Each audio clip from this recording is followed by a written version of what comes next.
রান্না করতে আসি একটা, রান্না করে ফেলি আরেকটা। সো হ্যালো এভরিওয়ান, আসসালামু আলাইকুম। সবাই কেমন আছেন? এখানে আমি চিকেন বিরিয়ানি রান্না করব। তার জন্য সব ধরনের মসলা দিয়ে ভালো করে মাংসটা কষিয়ে নিচ্ছি। ভালো করে কষানো হয়ে গেলে তারপর এখানে আগে থেকে ধোয়া চাল দিয়ে দিব। ভালো করে ভেজে নেব চালগুলো। এই তো এখানে রান্না করতে আসছি একটা, রান্না করে ফেললাম আরেকটা। চালে ডালে খিচুড়ি রান্না করার জন্য সব কিছু প্রিপারেশন নিয়ে নিয়েছি।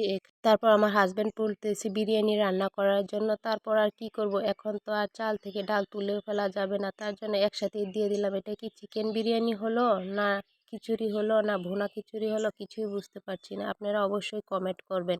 তারপর চালগুলো ভাজা হয়ে গেলে গরম পানি দিয়ে দিলাম, দিয়ে তো তারপর একটু পর পর ঢাকনা উঠিয়ে নাড়াচাড়া দিয়ে ঢেকে রেখে দিব।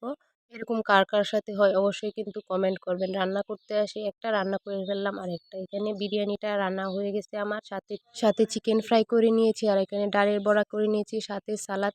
তো আমার বিরিয়ানি রান্নাটাও হয়ে গেছে। কেমন হয়েছে অবশ্যই কিন্তু কমেন্ট করবেন। বিরিয়ানি বা খিচুড়ি রান্নাটা অনেক মজা হয়েছিল। আল্লাহ হাফেজ।